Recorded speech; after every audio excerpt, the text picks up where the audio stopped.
Bismillah wa bihamdi. Assalamualaikum warahmatullahi wabarakatuh. Yang terhormat Ibu Bapak dosen penilai uji kinerja, hari ini Sabtu tanggal 10 bulan Mei 2025. Perkenalkan, nama saya Himas Maisaroh, nomor induk mahasiswa 209241098. Saya guru mata pelajaran fikih di MTS Asobariah, sekaligus mahasiswa PPG dalam jabatan BED 1 pada Institut Agama Islam Negeri Ponorogo tahun 2025. Pada video kali ini saya akan membawakan sebuah materi yang berjudul Sholat dalam keadaan darurat. Sholat jamaah takdim, jamaah takhir. Materi ini merupakan materi kelas 7 semester genap tahun pelajaran 2025. Dan pada pembelajaran ini saya menggunakan model pembelajaran problem based learning. Kira-kira seperti apa ya videonya? Mari kita simak bersama-sama. Wabillahi taufiq wal hidayah. Wassalamualaikum warahmatullahi wabarakatuh. Assalamualaikum warahmatullahi wabarakatuh. Waalaikumsalam warahmatullahi wabarakatuh. Alhamdulillah, hari ini kita bisa bertemu lagi ya. Pelajaran apa? Bagaimana? Ya. Fiona? Cindy Apriliani. Oke. Alhamdulillah. Bagaimana kondisi hari ini? Apakah kalian sudah makan sarapan? Sudah. Alhamdulillah. Harus semangat, harus sarapan dulu ya, biar tenaga energi tadi. Oke. Jadi sebelum kita mulai KBM hari ini, pembelajaran fikih hari ini, silakan untuk memimpin baca doa dulu. Silakan, Rizda Maya tadi. Tinggal duduk siap sebelum belajar baca doa mulai.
Pembiasakan membacakan surah pilihan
Garuda Pancasila.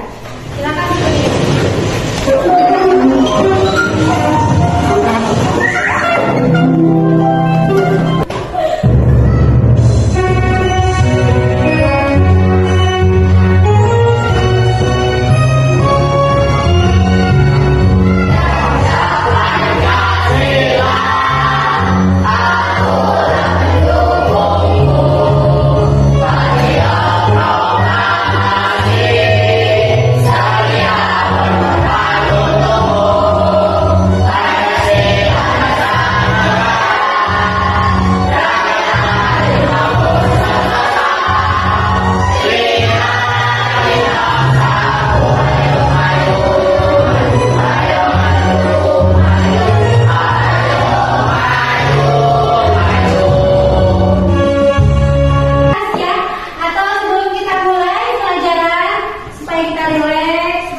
Jadi silakan kalian melihat, menyimak, meneliti, berangkut apa yang ada di video nanti. Oke, siap ya?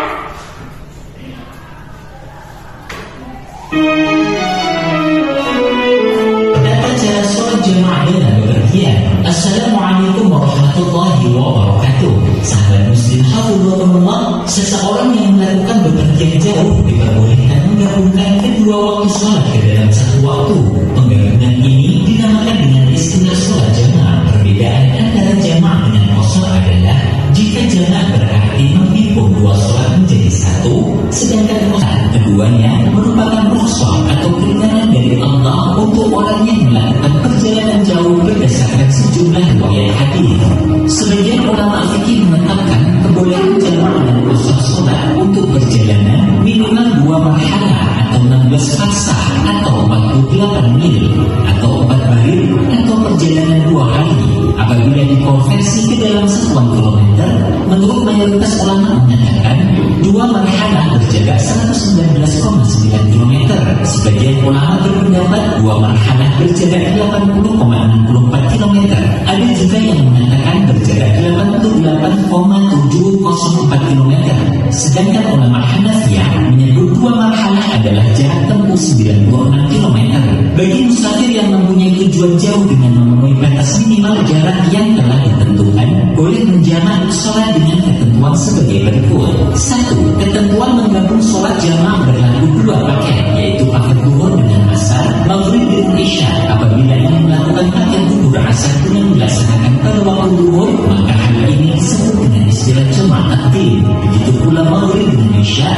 dilakukan pada waktu maghrib namanya juga jamak takdim. Dan apabila dilakukan pada waktu sholat yang akhir atau kedua, yaitu dilaksanakan pada waktu sholat asar atau isya, maka dinamakan jamak takhir. 2. Sholat subuh tidak mempunyai gabungan paket. Oleh karena itu, sholat subuh tidak bisa dijamak dengan sholat lain. Demikian pula menggabungkan antara asar dengan maghrib karena berbeda paket, maka tidak bisa dijamak. Syarat jamak takdim: 1. Orang yang ingin melaksanakan sholat jamak takdim harus berniat melakukan jamak takdim di dalam sholat pertama. Niat bisa dilaksanakan saat takbiratul ihram, di tengah sholat, atau bahkan sebelum salam. Namun yang disunahkan niat jamak takdim dilakukan saat takbiratul ihram sholat yang pertama. 2. Mendahulukan sholat yang awal, yaitu sholat zuhur terlebih dahulu, baru kemudian sholat asar atau sholat maghrib baru isya. 3. Waktu sholat awal, waktu sholat zuhur atau maghrib yang tersedia cukup untuk melaksanakan dua sholat jamaah tersebut. 4. Mualah, berkesinambungan, maksudnya tidak ada pemisah yang lama, sekiranya 2 rakaat sholat yang ringan atau pendek antara sholat pertama dengan sholat kedua. Ada berapa macam jamak tadi? 2. Ada? 2. Yang pertama? Jamak takdim. Yang kedua? Jamak takhir. Kalau jamak artinya itu menggabungkan. Kalau jamak takdim artinya apa? Jika pelaksanaan 2 sholat di waktu sholat yang pertama. Contohnya pelaksanaan sholat maghrib di sholat isya. Itu jamak takdim. Jadi kita mau menjamak nih. Ya, yang mana jamak takdim? Maghrib dan isya secara bersamaan. Berarti sholat jamaknya di sholat maghrib. Maghrib itu jamak takdim. Jadi di awal sholatnya. Tadi ibu sudah sampaikan kan ya. Nah, kalau jamak takhir itu contohnya melaksanakan sholat zuhur dan sholat asar dilaksanakannya di sholat asar karena jamak takhir, jadi diakhirkan. Sekali lagi ibu tanya, apa itu sholat jamak? Sini apa? Menggabungkan 2 sholat. Menggabungkan 2 sholat. Kalau sholat jamak itu ada berapa macam? Berapa? Ada? 2. Yang pertama apa Ren? Jamak takdim. Yang kedua jamak takhir. Oke, bagus ya. Jadi kita sudah hafal ya. Jadi kalau misalnya kita sholat di jamak itu boleh, tapi harus dalam perjalanan. Ya. Terus syaratnya yang diperbolehkan tadi sudah dijelaskan di video ya. Syarat yang diperbolehkan sholat jamak yang pertama adalah dalam perjalanan. Nah, sekarang ibu akan membagikan kelompok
Sudah?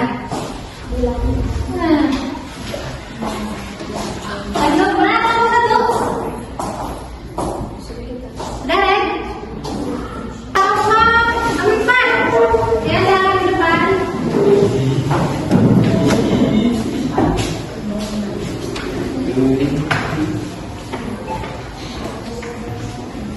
Ya. Assalamualaikum warahmatullahi wabarakatuh. Waalaikumsalam warahmatullahi wabarakatuh. Kami dari kelompok para pendukung presentasikan jamaah taklim dan jamaah takhir. Ya. Jamaah taklim dan jamaah takhir dapat dilakukan dalam situasi seperti 1. Dalam perjalanan jauh yang memenuhi kriteria syafaat. 2. Ketika ada halangan atau kesulitan yang seperti sakit atau cuaca buruk.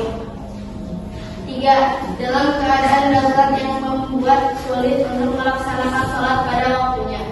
1. Mana kelompok 1? Silakan mau ngasih pertanyaan? Ya, oke, silakan. Apa yang dimaksud dengan jamaah taklim dan jamaah takhir? Ya, siapa yang mau menjawab pertanyaan kelompok 1? Siapa? Kelompok berapa nih? Kelompok 2. Silakan jawab. Jawabnya? Jamaah taklim adalah pembacaan dua sholat wajib di waktu sholat pertama. Misalnya, sholat zuhur dan asar dilakukan di waktu zuhur. Sedangkan jamaah akhir adalah penggabungan dua sholat wajib di waktu kedua, seperti sholat maghrib dan isya dilakukan di waktu isya. Oke, itu jawabannya.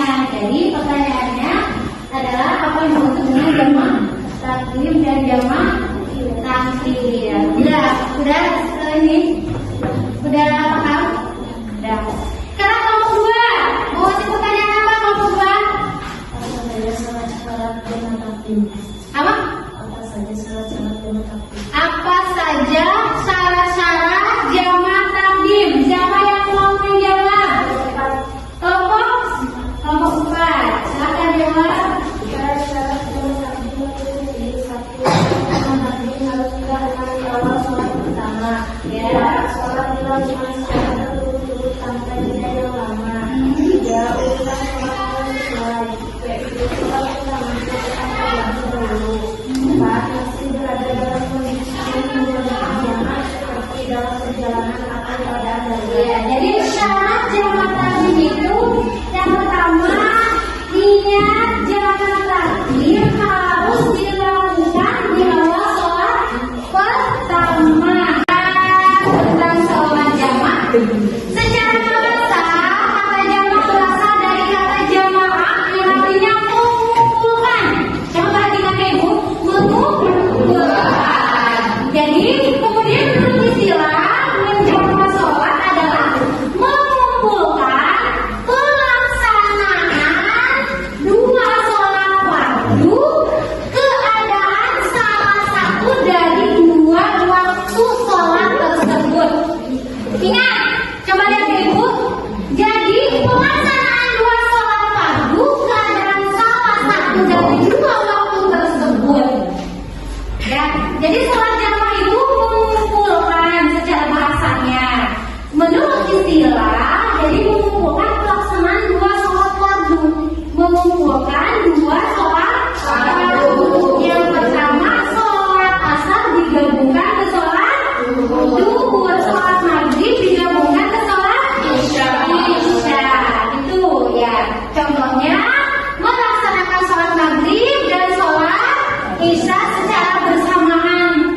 Jadi nanti aja sholatnya pas zuhur aja, ya. Jadi kalau misalnya kalian mau sholat jamaah takdim, berarti sholat isya dengan sholat maghrib. Tapi harus sholatnya di maghrib karena jamaah takdim. Kalau jamaah takhir, misalnya sholat zuhur ditarik ke sholat asar, berarti sholatnya harus di sholat asar, waktu asar.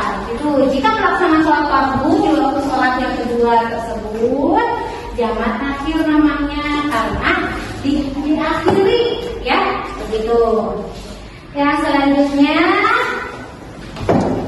ya, jangan pernah menyerah karena belajar adalah kunci kesuksesanmu.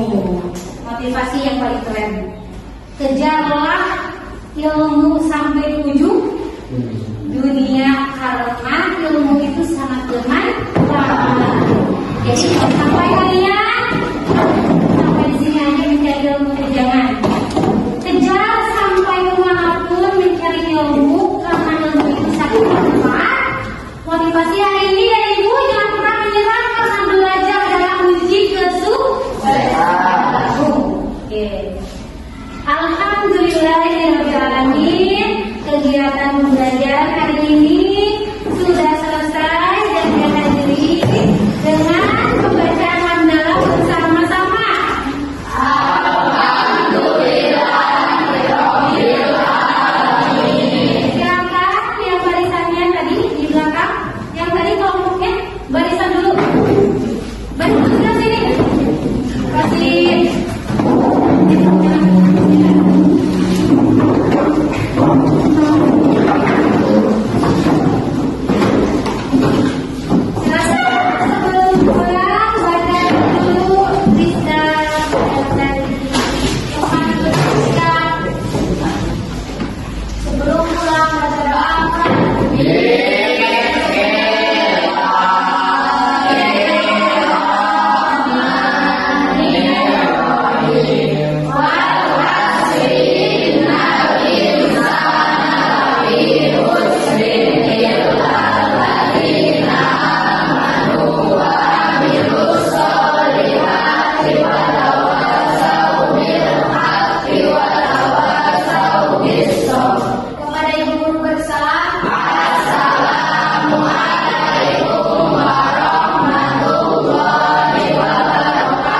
Waalaikumsalam warahmatullahi wabarakatuh.